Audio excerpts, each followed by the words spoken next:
therefore, I'm assuming that they like Pontiacs. Sometimes they were called Oaklands.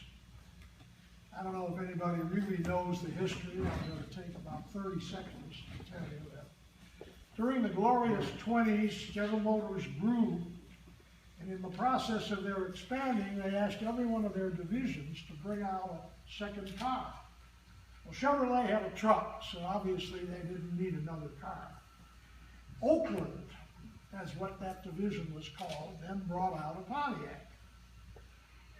Buick brought out a Viking, Cadillac brought out the LaSalle, and Oldsmobile brought out another car to companion with the original Olds. Well, when in the 30s, when things got bad, it became obvious that those second cars needed to be dropped. Well, in the case of Pontiac, the Pontiac had already begun to outsell the Oakland. And so when it came time to drop one of their makes, they dropped Oakland. And Pontiac survived.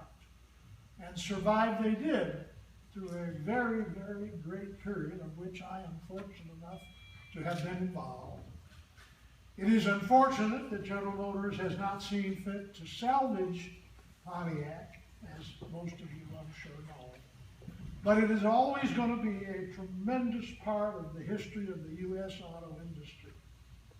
And today we're going to visit a little bit of a part of that history and how so much of the Pontiac imaging was created. I say created by our doing what we weren't supposed to do. We were always breaking the rules. In other words, we were racing when we were told not to race. We were going after kids when General Motors said, you know, we need to slow down a little bit.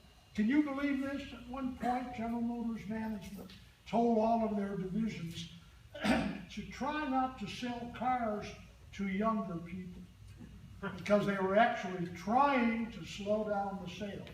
The reason for that is because the U.S. government was looking at them as getting a little bit too much of the market. As a matter of fact, they were close to 55% of the new car market. The government warned them that if they ever got close to 60, they were going to begin to break them up. Well, what a stupid statement that was. Because if they started to break up General Motors in 1960, they still wouldn't have had it done today. Anyway, let's talk a little bit about Pontiac. In this particular day, we're going to talk about what was at that time maybe the most famous Pontiac dealership in the country. And the reason that it was the most famous dealership is because it's where I decided to settle. I had been out talking to Pontiac about the reality of what they needed in order to begin to change their image. And at this point, let me remind you that I actually never worked for Pontiac. I was always with their ad agency, McManus, John and Adams, or as it was known in the business, MJ&A.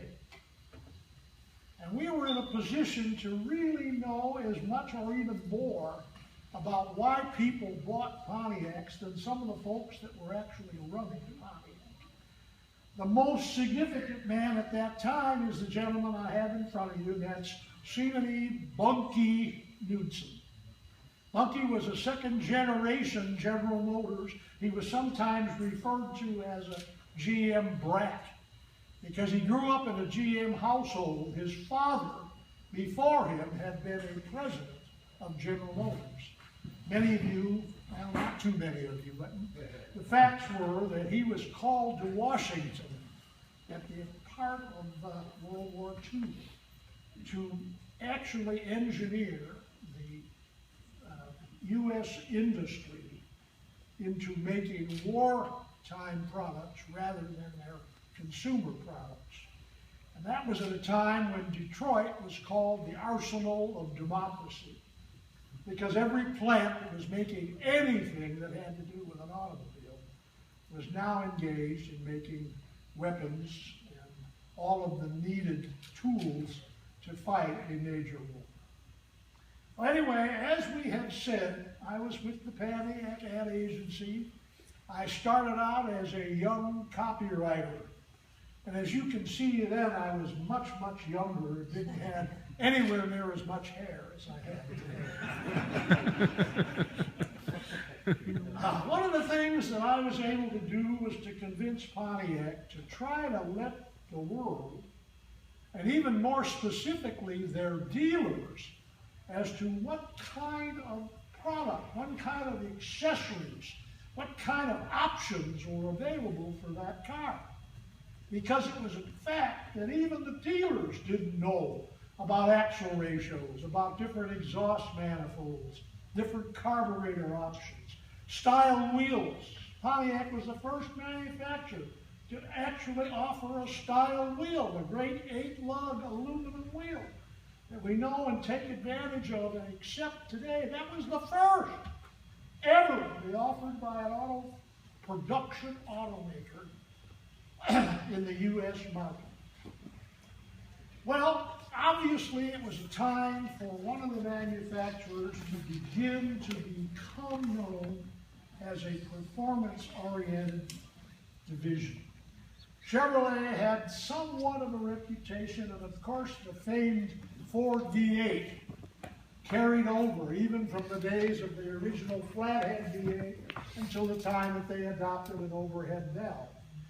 But now it was time for another car maker to begin to build an image for performance. So I suggested to the General Motors management, the Pontiac division leaders, that we create what I called a performance seminar, in which simply I wanted to put together a seminar on how to sell new performance cars, how to service new performance cars, and how to store and sell parts for new performance cars. The three most significant money makers for any new car dealership. Sell new cars, sell parts, sell service. Well, it was not met with a tremendous reaction at General Motors. In fact, the Pontiac sales manager said to me after I had made my presentation, he says, "I realize what you're trying to do." He says, "I'm having enough trouble just selling these dealers cars, let alone trying to sell them performance and hot rods. They don't want a whole bunch of kids hanging around their dealership." Well, they did. They just didn't know they did.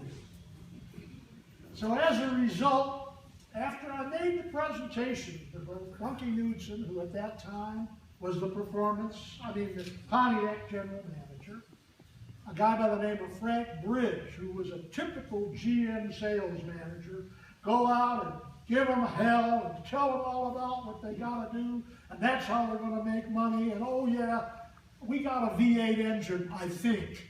In other words, he didn't give a damn about the product. Just take cars and sell them and make money for us and for you. The chief engineer at Pontiac at that time was a guy by the name of Pete Estes. Most of you Pontiac enthusiasts, I know, recognize that name. Pete came to Pontiac from Oldsmobile, where he had enjoyed some of the performance image and was indeed responsible for some of the great rocket development of that Oldsmobile engine that came about, as we all know, earlier than when performance really became a sincere reason for why you bought a new car. Well, I joined the McManus, John and Adams ad agency in 1958. And I show you this because this was my first experience with a Pontiac. It was a 58 Bonneville coupe in what we call coffee and cream. 370 cubic inches, tri-power, wow. It was strong in its day, and a pretty exciting, if I may say, sleeper, especially out on Woodward Avenue, where it did indeed have a lot of experience. So I decided after that meeting at Pontiac that I would try to find a dealer. They said, go out and make a guinea pig. Find a dealer who wants to become known as a performance-oriented operation. So obviously, living in Detroit, I went to the very first and the biggest Pontiac dealership in Detroit, Packer Pontiac. A very nice guy by the name of Bill Packer sat and listened to my story, and he says, you know, I kind of like it, but I got to talk to a few other people. Give me a day or two, in fact, give me a week, and I'll come back and let you know whether we're interested in becoming your, as I said before, your guinea pig as a performance-oriented dealer. Well, on my way home, I lived in the city of Royal Oak, which was a suburb of Detroit at the time. I stopped at the new Pontiac dealership that had just opened up, as a matter of fact, in Royal Oak. This was where they were, a very inconspicuous little store, which, as you can see now, is a store for very exclusive imports. Not a particularly big store, and by no means very audacious or conspicuous. But that was where Royal Pontiac first was. I suggested to them that what they needed to do was to begin to pick up on the performance image that Pontiac had tried to build by having this car under the name of the Airlift Corporation, a suspension and shock absorber firm, that had this car down at Daytona Beach, what was then called the Speed Week. It was the week before they had the original Daytona 500, which most of you know, I'm sure, was originally run on roads and on the beach itself. There was no track when the race first started. The great Daytona Speedway that we know and enjoy and respect today didn't come about till a couple of years after they actually started the race. Well, we bought that car, we Royal, at this time, after I convinced them that they would be, and the dealership management, Mr. Ace Wilson Jr., decided that he wanted to go along with us. So we bought that car, took all the lettering off, and this is what it ended up looking like. A pretty inconspicuous 59 Catalina coupe. Let me tell you, it was a runner. Obviously, having built originally by Pontiac for competition at Daytona, while it enjoyed all Pontiac parts, it, needless to say, had quite a bit of massaging, if I may use that term.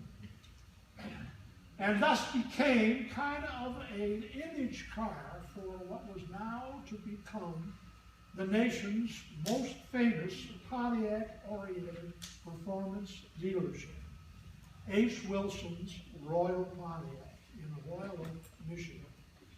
And the nickname for the dealership was the home of the hot chiefs, because that was the day before Pontiac decided to shed their Indian image. And it was quite popular and quite in vogue to refer to a Pontiac as a chief, or in some way as an Indian, or part of the Indian culture, since Chief Pontiac was, as we all know, an Indian. And for what I've been able to read, incidentally, and what I've been able to secure in my modest little research, he was a louse. In many cases, he was evil. He was, in many ways, a very serious and a much regarded enemy of the white community. He thought that they had stolen his country and he was going to take it out on all of them. So if you check the history of Chief Pontiac, it's not the history that we would like the Pontiac automobile to be known as. Royal then immediately got into serious competition. Here we see, for example, the 1960 NHRA Nationals, which was held at a relatively new drag strip in Detroit. And if you can see, although you can't see that I don't have very much hair, that is me driving that Ace Wilson's Royal Pontiac. That's cool. As you can see, we got a very little bit of lead on the other Pontiac, which was in the final run, and that was how the race ended, with that same very little lead.